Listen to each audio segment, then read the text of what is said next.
तो अभी हम लोग बात करने वाले ट्रेन में मेन कंप्रेसर के बारे में। तो यहाँ पर ये मेन कंप्रेसर की क्या रिक्वायरमेंट होती है। तो मेन कंप्रेसर स्टार्ट करने से पहले हमें पता होना चाहिए ट्रेन में 3 सिस्टम बहुत इंपॉर्टेंट है। मैकेनिकल सिस्टम या फिर बोल सकते हैं सप्लाई। ट्रेन में 3 सप्लाई बहुत इंपॉर्टेंट है, मैकेनिकल सप्लाई, इलेक्ट्रिकल सप्लाई और तीसरा एयर सप्लाई। एयर सप्लाई को हम लोग न्यूमेटिक सप्लाई भी बोल सकते हैं, न्यूमेटिक एयर सप्लाई। अभी यहाँ पर अगर हम लोग देखें मैकेनिकल सप्लाई का क्या काम, मैकेनिकल सप्लाई की वजह से हमारी जो ट्रेन है उसका मूवमेंट हो पाता है। मतलब ट्रेन को अगर हमें मूव करना हो तो ऐसे कि इसमें मैकेनिकल सप्लाई बहुत इंपॉर्टेंट है। अब ये मैकेनिकल सप्लाई किसके वजह से मिलती है, कपलर के वजह से मिलती है। अब ये कपलर क्या करता है, मैकेनिकल फोर्स को सप्लाई करने का काम करता है, एक कार से दूसरे कार, एक कोच से दूसरे कोच, जिसकी वजह से हमारी पूरी जो ट्रेन है उसका मूवमेंट हो पाता है। अगर मैकेनिकल सप्लाई में अगर इंटरप्शन हो जाए तो ऐसे केस में अगर हम लोग देखें जो पूरी जो ट्रेन है या फिर बोल सकते हैं ट्रेन का एक कोई जो कोच है वो बराबर से चल नहीं पाएगा। दूसरी जो सप्लाई है वो है बेसिकली इलेक्ट्रिकल सप्लाई। अभी इलेक्ट्रिकल सप्लाई के वजह से क्या होता है, इलेक्ट्रिकल सप्लाई के वजह से हमारी जो ट्रेन है उसमें इलेक्ट्रिसिटी का फ्लो हो पाता है, हमारी ट्रेन की ट्रैक्शन मोटर चल पाती है, जिसकी वजह से ट्रेन को ट्रैक्शन मिलती है। ट्रेन की जो लाइटिंग सिस्टम है वो चल पाता है, इंटीरियर लाइट जो होती है ट्रेन में वो चल पाता है, इंटीरियर के बारे में भी बात करेंगे। साथ ही साथ ट्रेन में जो वेंटिलेशन एयर कंडीशनिंग सिस्टम होता है एसी, वो भी किसके वजह से चल पाता है, इलेक्ट्रिकल सप्लाई की वजह से ही चल पाता है। अभी तीसरी जो सप्लाई है वो है न्यूमेटिक एयर सप्लाई, जिसको हम लोग बेसिकली कंप्रेस एयर सप्लाई भी बोल सकते हैं। अभी ये ट्रेन में कंप्रेस एयर की क्या रिक्वायरमेंट है, ट्रेन में बहुत सारे ऐसे सब सिस्टम है जो कि कंप्रेस एयर के बिना चल ही नहीं सकते। जैसे कि अगर हम लोग देखें ट्रेन में most important braking system, compress air चाहिए, इसको कंप्रेस एयर सप्लाई चाहिए। फिर उसके बाद अगर हम लोग देखें ट्रेन का जो हॉर्न होता है उसे भी कंप्रेस एयर की रिक्वायरमेंट होती है। ट्रेन में जो कपलर लगा होता है उसको भी कंप्रेस एयर की रिक्वायरमेंट होती है। फिर उसके बाद ट्रेन में बेसिकली एक सस्पेंशन होता है जिसे बेसिकली बोला जाता है सेकेंडरी सस्पेंशन। अब ये जो सेकेंडरी सस्पेंशन है इसमें भी बेसिकली कंप्रेस एयर की रिक्वायरमेंट होती है। फिर उसके बाद अगर हम लोग देखें जो WFL बॉक्स होता है जिसे बेसिकली बोला जाता है व्हील फ्लैंज लुब्रिकेटर, तो उसमें भी हमें कंप्रेस एयर की रिक्वायरमेंट होती है, राइट। तो बहुत सारी ऐसी जगह है ट्रेन में जहाँ पे हमें कंप्रेस एयर की रिक्वायरमेंट होती है, एयर सप्लाई की रिक्वायरमेंट होती है। अगर वो एयर सप्लाई अगर ना हो तो ऐसे केस में जो ट्रेन है हम लोग चला ही नहीं पाएंगे। तो जो एयर सप्लाई जितना इंपॉर्टेंट हम लोग मैकेनिकल सप्लाई और इलेक्ट्रिकल सप्लाई को दिए, उतना ही इंपॉर्टेंट हमने ये न्यूमेटिक एयर सप्लाई को भी दिया है। अगर ये न्यूमेटिक एयर सप्लाई अगर ना हो तो ऐसे केस में हमारी ट्रेन चल ही नहीं पाएंगी। अभी यहाँ पर अगर हम लोग देखें, अभी यहाँ पर ये जो इलेक्ट्रिकल सप्लाई है वो हमें कहाँ से मिलती है, 25 kV से मिलती है। अभी जो मैकेनिकल जो सप्लाई है वो हमें कहाँ से मिलती है, अलग अलग मैकेनिकल पार्ट्स जैसे कि कपलर हो गया, बोगी हो गई। अब यहाँ पर ये जो कंप्रेस एयर की जो सप्लाई है वो हमें कहाँ से मिलती है, बेसिकली हमें ट्रेन में कंप्रेसर से मिलती है। अभी जो कंप्रेसर होता है ये बेसिकली एक ऐसी मशीन होती है जो कि क्या करती है, कंप्रेस एयर जनरेट करने का काम करती है, कंप्रेस एयर या फिर बोल सकते हैं एयर सप्लाई बनाने का काम करती है। अभी ट्रेन में अगर हम लोग देखें 2 तरीके के कंप्रेसर होते हैं। पहला जो कंप्रेसर होता है मेन कंप्रेसर होता है, दूसरा जो कंप्रेसर होता है वो ऑक्सिलरी कंप्रेसर होता है। अभी हम लोग बात करने वाले मेन कंप्रेसर के बारे में। ट्रेन में मेन कंप्रेसर कितना लगा होता है, 2 मेन कंप्रेसर लगा होता है। और ऑक्सिलरी कंप्रेसर कितना लगा होता है, ऑक्सिलरी कंप्रेसर भी 2 लगा होता है। अभी ये मेन कंप्रेसर जो होता है ये मोस्ट इंपॉर्टेंट होता है। जैसे कि हमने बात किया, यहाँ पर एक हम लोग सिंपल सा एग्जाम्पल कंसिडर करें, हमारे घर में वाटर टैंक लगा होता है। अभी जो वाटर टैंक होता है इसका जो पानी होता है इसको हम लोग अलग अलग जगह पे यूज़ करते हैं। जैसे कि हम लोग किचन में यूज़ करते हैं, हम लोग बाथरूम में यूज़ करते हैं, राइट। तो सिमिलरली जो मेन कंप्रेसर ये एक पानी का टैंक है और ये मेन कंप्रेसर जो एयर जो बनाएगा मेन कंप्रेसर के साथ लगा होता है बेसिकली एक रिजर्वायर जो कि होता है मेन रिजर्वायर।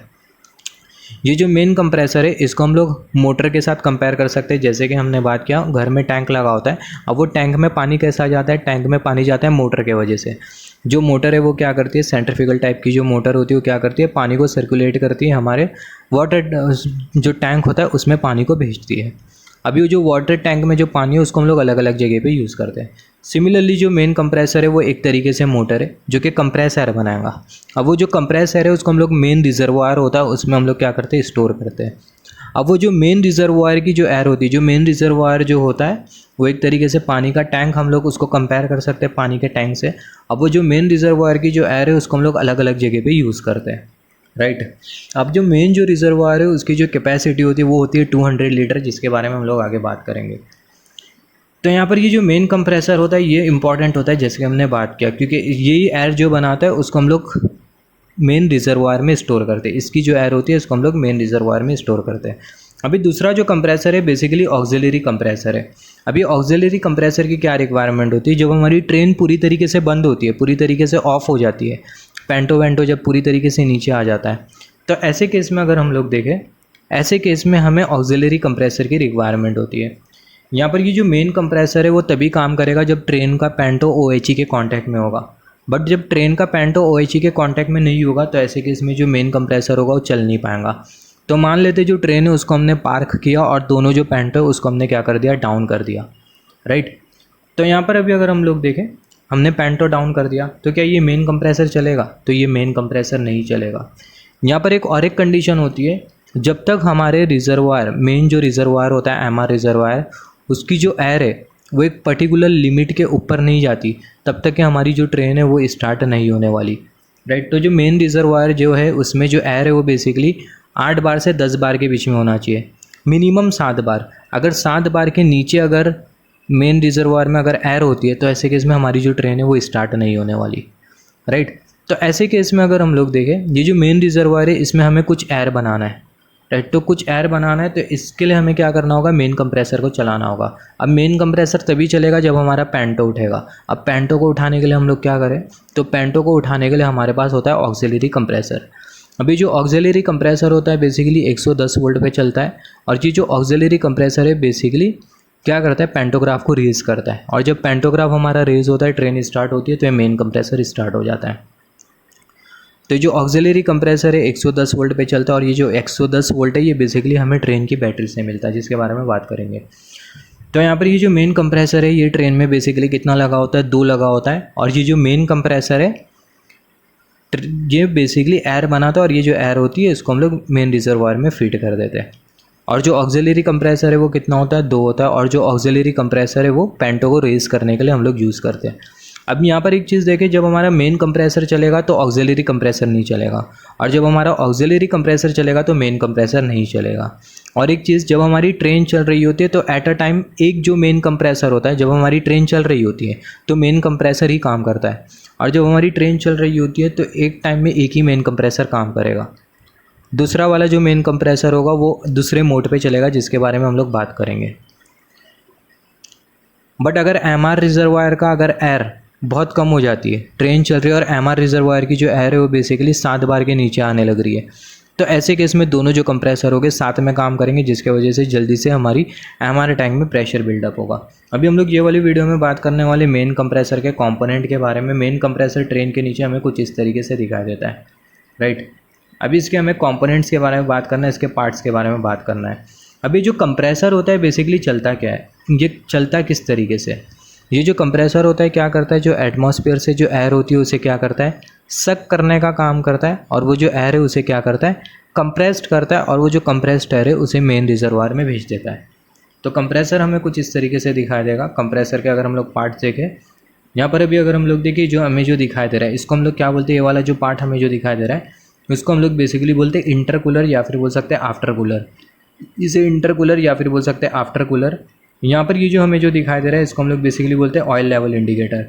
तो यहाँ पर अभी अगर हम लोग देखें ऑयल लेवल इंडिकेटर, यहाँ पर हमें कुछ इस तरीके से दिखाई दे रहा है। कंप्रेसर में ऑयल भी होता है तो इसको यहाँ पर ये हमें कुछ इस तरीके से ऑयल लेवल इंडिकेटर दिखाई दे रहा है। यहाँ पर ये हमारी मोटर दिखाई दे रही है। जो मोटर होती है क्या करती है, कंप्रेसर को घुमाती है, जो कि 3 फेस मोटर होती है। तो यहाँ पर ये मोटर हमने कुछ इस तरीके से लगा के रखा है। यहाँ पर अगर हम लोग देखें ये बेसिकली होता है एयर फिल्टर। यहाँ पर अभी अगर हम लोग देखें ये बेसिकली होता है एयर फिल्टर। अभी जो एयर फिल्टर होता है इसका क्या काम होता है, जैसे हमने बात किया जो कंप्रेसर होता है वो एटमॉस्फेरिक एयर को क्या कर रहा होता है, सक कर रहा होता है। अगर एटमॉस्फेरिक एयर में अगर डर्ट अगर होता है तो ये बेसिकली डिज़ायरेबल नहीं है। तो जो डर्ट पार्टिकल है उसे हमें क्या करना होगा, फ़िल्टर करना होगा। तो फ़िल्टर करने के लिए यहाँ पर हमने क्या लगा के रखा है, फ़िल्टर लगा के रखा है, जो कि क्या करेगा, डर्ट पार्टिकल को फ़िल्टर करने का काम करेगा। कुछ इस तरीके से wire, spring wire shock absorber भी लगा होता है, जो कि फिगर में नहीं दिया है। तो यहाँ पर कुछ इस तरीके से स्प्रिंग वायर शॉक एब्जॉर्बर लगा होता है, जो कि क्या करता है, जो वाइब्रेशंस होती है मैकेनिकल वाइब्रेशन उसे एब्जॉर्ब करने का काम करता है। अभी और डिटेल में हम लोग देखते हैं कंप्रेसर का कंस्ट्रक्शन किस तरीके से होता है।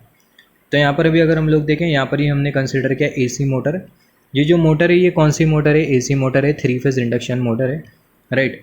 अब यहाँ पर अभी अगर हम लोग देखें, ये जो हमें जो दिखाई दे रहा है ये है बेसिकली एयर इनटेक। जो कंप्रेसर जो अपने अंदर जो एयर जो लेता है वो कहाँ से लेता है, यहाँ से लेता है। तो यहाँ पर ये एयर इनटेक है और ये एयर इनटेक में यहाँ पर ये अंदर की तरफ एयर फिल्टर लगा हुआ है। तो ये जो एयर फिल्टर होता है क्या करता है, बेसिकली एयर को फिल्टर करने का काम करता है, राइट। अभी यहाँ पर अभी अगर हम लोग देखें कुछ इस तरीके से एयर आ रही है। अब ये जो एयर होगी वो अंदर जाएंगी और जो एयर होगी वो क्या होगी, वो कंप्रेस्ड होगी। अगेन सारे के सारे यहाँ पर हमें मैकेनिकल पार्ट दिखाई दे रहा है। यहाँ पर अभी अगर हम लोग देखें, यहाँ पर ये ऑयल ट्रैप होता है। ये ऑयल ट्रैप होता है जो कि हम लोग बेसिकली कंप्रेसर में जो ऑयल होता है उसके लिए यूज़ करते हैं। फिर उसके बाद अगर हम लोग देखें, यहाँ पर ये लो प्रेशर सिलेंडर हमें दिखाई दे रहा है। ये जो सिलेंडर है ये बेसिकली लो प्रेशर सिलेंडर है।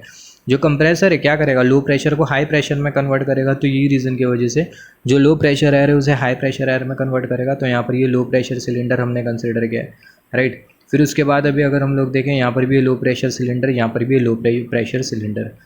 यहाँ पर अभी अगर हम लोग देखें ये सब मैकेनिकल पार्ट है। यहाँ पर ये क्रैंक शाफ्ट है जैसे हमने बात किया, और जो क्रैंक शाफ्ट जिसके अंदर रखा होता है उसको हम लोग बेसिकली बोलते हैं क्रैंक केस। तो यहाँ पर ये हमने क्रैंक केस बेसिकली शो करके रखा है, राइट। अब यहाँ पर अभी अगर हम लोग देखें, यहाँ पर ये जो हमें इंजन टाइप की तरह दिखाई दे रहा है, ये पिस्टन, यहाँ पर ये हमने क्रैंक शाफ्ट, क्रैंक केस हमने कंसिडर किया। ये है कि एक तरीके से मैकेनिकल सिस्टम है, राइट। अभी यहाँ पर ये मैकेनिकल सिस्टम और ये इलेक्ट्रिकल सिस्टम को हमें कपल करना है। तो हमने यहाँ पर कुछ इस तरीके से मेटल बैलो कपलिंग लगा के रखी है, जो कि क्या करेगा, जो कि बेसिकली ये दोनों सिस्टम को कपल करेगा। और जो मोटर का जो शाफ्ट होगा ये क्रैंक शाफ्ट को क्या करेगा, घुमाएगा, जिसके वजह से होगा कि जो पिस्टन होगा ऊपर से नीचे आएगा। और जब पिस्टन ऊपर से नीचे आएगा तो ऐसे केस में जो एटमॉस्फेरिक एयर है, जो बाहर की जो हवा है, उसको क्या करेगा, सक करेगा।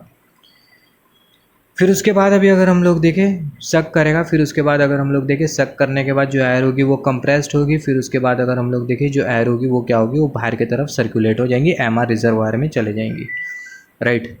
तो कुछ इस तरीके से हमारे कंप्रेसर का पार्ट होता है। तो अभी अगर हम लोग ये वाली फिगर देखें, तो ये वाली फिगर में यहाँ पर हमें कंप्रेसर दिखाई दे रहा है। यहाँ पर ये एयर ड्रायर यूनिट दिखाई दे रहा है। अब ये जो एयर ड्रायर यूनिट होता है इसका क्या काम होता है, ये जो कंप्रेसर होता है बेसिकली जो एटमॉस्फेरिक एयर है उसे क्या करता है, सक करता है। तो एटमॉस्फेरिक एयर में बेसिकली मॉइस्चर होता है।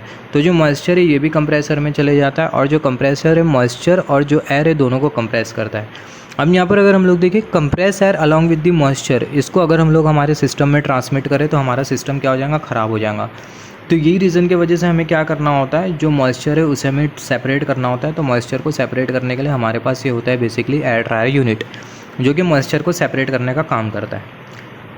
अभी यहाँ पर जो मॉइस्चर है उसे हमें निकालना भी होता है। उसको निकालने के लिए हमारे पास एक कॉक होता है जिसे बेसिकली बोला जाता है ड्रेन कॉक। तो जो ड्रेन कॉक होता है क्या करता है, जो मॉइस्चर है उसे क्या कर देता है, पानी के फॉर्म में रिलीज़ कर देता है।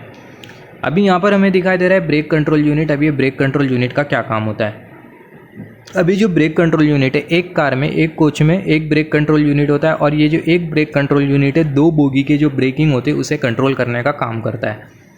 जैसे कि हमें पता है बोगी क्या होती है, जो बोगी है उसमें बेसिकली ट्रेन का व्हील लगा होता है, और जो बोगी होती है उसी की वजह से हमारी पूरी ट्रेन मूव होती है, राइट। तो दो बोगी को कौन कंट्रोल करता है, एक ब्रेक कंट्रोल यूनिट कंट्रोल करता है, राइट। तो एक कार में कितना ब्रेक कंट्रोल यूनिट लगा होता है, एक ब्रेक कंट्रोल यूनिट लगा होता है।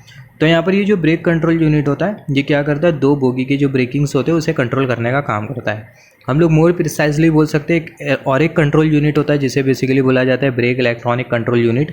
अभी जो ब्रेक इलेक्ट्रॉनिक कंट्रोल यूनिट होता है वो क्या करता है, कुछ पैरामीटर्स, कुछ फैक्टर्स होते हैं उसे इवैल्यूएट करता है ब्रेकिंग के टाइम। कुछ फैक्टर्स होते हैं उसे कंप्यूट करता है ब्रेकिंग के टाइम। जैसे कि जब ट्रेन में ब्रेकिंग लगती है तो ऐसे केस में जो ब्रेक इलेक्ट्रॉनिक कंट्रोल यूनिट है वो ये देखता है कि ट्रेन को कितने टाइम में ब्रेक लगाना है और ट्रेन की स्पीड कितनी है। फिर उसके बाद कितने डिस्टेंस पे जाके ट्रेन रुकना चाहिए, ट्रेन में कितने पैसेंजर्स है, पैसेंजर लोडिंग कितनी है। तो ये सारे फैक्टर्स को जो ब्रेक इलेक्ट्रॉनिक कंट्रोल यूनिट है वो क्या करता है, इवैल्यूएट करता है, सारे फैक्टर्स को कैलकुलेट करता है, और कैलकुलेट करने के बाद एक प्रोसेस इलेक्ट्रिकल सिग्नल जनरेट करता है। अब ये जो प्रोसेस इलेक्ट्रिकल सिग्नल होता है ये बेसिकली एनालॉग फॉर्म में होता है, जो कि ट्रेन लाइन से ट्रैवल करते हुए हमारे ब्रेक कंट्रोल यूनिट में रिले में जाता है। और वो जो रिले होता है वो क्या करता है, जो रिले होता है वो उसी सिग्नल के अकॉर्डिंग जो न्यूमेटिक एयर है उसे रिजर्वॉयर से डिस्चार्ज करता है, और वो जो एयर है ब्रेक सिलेंडर में जाती है और ब्रेक लगता है हमारी ट्रेन में। तो ऐसे एज रफ एग्जांपल हम लोग एक रफ एग्जांपल कंसिडर कर लेते हैं जिससे हमें चीज़ें समझ में आएंगी। तो जो ब्रेक इलेक्ट्रॉनिक कंट्रोल यूनिट है वो क्या कर रहा है, वो कंप्यूट कर रहा है, कैलकुलेट कर रहा है कि कितने डिस्टेंस पे ट्रेन को रुकाना है, ट्रेन की स्पीड कितनी है, पैसेंजर्स लोडिंग कितनी है, राइट। तो ये सारे फैक्टर्स को ब्रेक इलेक्ट्रॉनिक कंट्रोल यूनिट ने पूरी तरीके से क्या क्या कंप्यूट किया। अभी जो ब्रेक इलेक्ट्रॉनिक कंट्रोल यूनिट है इसको हम लोग शॉर्ट फॉर्म में बेकू बोलते हैं। तो जो ब्रेक इलेक्ट्रॉनिक कंट्रोल यूनिट है ये क्या क्या सारे फैक्टर्स को क्या क्या पूरी तरीके से कंप्यूट किया, पूरी तरीके से कैलकुलेट किया और इसने इलेक्ट्रिकल सिग्नल जनरेट किया। अब मान लेते हो जो प्रोसेस इलेक्ट्रिकल सिग्नल है वो बेसिकली 5 बार का है। कितने बार का है? 5 बार का। अब वो जो 5 बार का जो प्रोसेस इलेक्ट्रिकल सिग्नल है वो एनालॉग फॉर्म में, और वो जो सिग्नल है वो कहाँ पर आएगा? हमारे ब्रेक कंट्रोल यूनिट में आएगा। सिग्नल की वैल्यू कितनी है? 5 बार। अब ब्रेक कंट्रोल यूनिट में कहाँ पर जाएगा? रिले में जाएगा। एक रिले होता है उसमें जाएगा। अभी वो जो रिले उसमें जो एनालॉग सिग्नल जो गया कितने बार का गया? 5 बार का। तो जो रिले होगा वो क्या करेगा? 5 बार की न्यूमेटिक एयर को क्या करेगा? रिजर्वायर से डिस्चार्ज कर देगा और ब्रेक सिलेंडर में भेज देगा, जिसकी वजह से होगा कि ट्रेन में 5 बार के प्रेशर से ब्रेक लगेगा। तो कुछ इस तरीके से हम लोग ये ब्रेक कंट्रोल यूनिट क्या करता है? 2 बोगी को कंट्रोल करने का काम करता है। ब्रेकिंग से 2 बोगी के ब्रेकिंग सिस्टम को कंट्रोल करने का काम करता है। फिर उसके बाद अगर हम लोग देखें यहाँ पर हमें दिखाई दे रहा है ब्रेक रिजर्वायर। अभी जो ब्रेक रिजर्वायर होता है इसका क्या काम होता है? यहाँ पर अभी अगर हम लोग देखें जब हम लोग ट्रेन में ब्रेक लगाते हैं तो ऐसे केस में जो कंप्रेस एयर है उसे हमें क्या करना होता है? रिजर्व करके रखना होता है। तो यहाँ पर ये हमने बेसिकली ब्रेक रिजर्वायर बना के रखा है। तो जो ब्रेक रिजर्वायर है ये क्या करेगा? बेसिकली ब्रेकिंग के लिए जो एयर है उसे रिजर्व करके रखेगा। फिर उसके बाद अगर हम लोग देखें एयर सस्पेंशन रिजर्वायर, जो एयर सस्पेंशन रिजर्वायर है वो क्या करेगा? बेसिकली जो सेकेंडरी सस्पेंशन होता है, बेसिकली एक बोगी में होता है सेकेंडरी सस्पेंशन, जिसके बारे में हम लोग बात करेंगे। सेकेंडरी सस्पेंशन ये एक तरीके से बलून टाइप का सस्पेंशन होता है, जिसको हम लोग सस्पेंशन बेलो भी बोलते हैं। अभी ये हमने बात किया बोगी की वीडियो में, जब हम लोग आगे बोगीज़ के बारे में पढ़ेंगे डिटेल में, तभी हम लोग एयर सस्पेंशन बेलो के बारे में बात करेंगे। तो वो जो एयर सस्पेंशन बेलो होता है एक तरीके से बलून की तरह होता है। तो जो एयर सस्पेंशन बेलो है उसमें भी बेसिकली एयर चाहिए होती है। और वो है क्या? एयर सस्पेंशन बेलो सेकेंडरी सस्पेंशन है जो कि बोगी और ट्रेन की कार को कनेक्ट करने का काम करता है। 2 तरीके के सस्पेंशन होते हैं, प्राइमरी सस्पेंशन और सेकेंडरी सस्पेंशन। प्राइमरी सस्पेंशन क्या करता है? Basically bogie to bogie connection provide करता है। और जो सेकेंडरी सेक्शन होता है, सेकेंडरी जो सस्पेंशन होता है बेसिकली बोगी और कार के बीच में सस्पेंशन सिस्टम प्रोवाइड करने का काम करता है। तो जो एयर बैलो होता है बेसिकली बोगी और कार के बीच में लगा होता है। तो जो एयर बैलो है वो बेसिकली एक तरीके का सेकेंडरी सस्पेंशन है, जिसे एयर सस्पेंशन भी बोला जाता है। तो यहाँ पर जो सेकेंडरी एयर सस्पेंशन है उसके लिए हम लोग ये वाला एयर सस्पेंशन रिजर्वायर बना के रखे। तो जो एयर सस्पेंशन रिजर्वायर है सेकेंडरी सस्पेंशन के लिए जो एयर है उसे रिजर्व करके रखता है। फिर उसके बाद अभी अगर हम लोग देखें यहाँ पर ये हमारा मेन रिजर्वायर है। यहाँ पर ये हमें मेन रिजर्वायर दिखाई दे रहा है। ये मेन रिजर्वायर है, main important reservoir, main reservoir. अभी जो मेन रिजर्वायर है बेसिकली 200 लीटर का होता है। और जो कंप्रेसर जो एयर जो बनाता है वो जो एयर है वो ये मेन रिजर्वायर में पहला जाके स्टोर होती है। फिर ये जो मेन रिजर्वायर की जो एयर है ये ब्रेक रिजर्वायर में जाती है, फिर एयर सस्पेंशन रिजर्वायर में जाती है। अभी यहाँ पर ये जो मेन रिजर्वायर होता है बेसिकली 200 लीटर का होता है, और ये जो ब्रेक सस्पेंशन रिजर्वायर होता है समवेयर अराउंड 70 लीटर का होता है। आगे हम लोग बात करेंगे। अभी यहाँ पर अगर हम लोग देखें यहाँ पर ये ऑक्सिलरी कंट्रोल यूनिट। अब ये जो ऑक्सिलरी कंट्रोल यूनिट है इसमें हम लोग बेसिकली ये ऑक्सिलरी कंट्रोल यूनिट जो होता है बेसिकली ट्रेन के पार्किंग सिस्टम को, जब हम लोग ट्रेन को पार्क करते हैं तो ऐसे केस में जो ऑक्सिलरी कंट्रोल यूनिट होता है इसके थ्रू हम लोग ट्रेन को पार्क करते हैं। या फिर हम लोग बोल सकते हैं जो ऑक्सिलरी कंट्रोल यूनिट है बेसिकली ट्रेन की पार्किंग के लिए रिस्पॉन्सिबल होता है। और ये बेसिकली हमारा लो वोल्टेज बॉक्स है जिसमें हम लोग low voltage electrical connection provide करते हैं।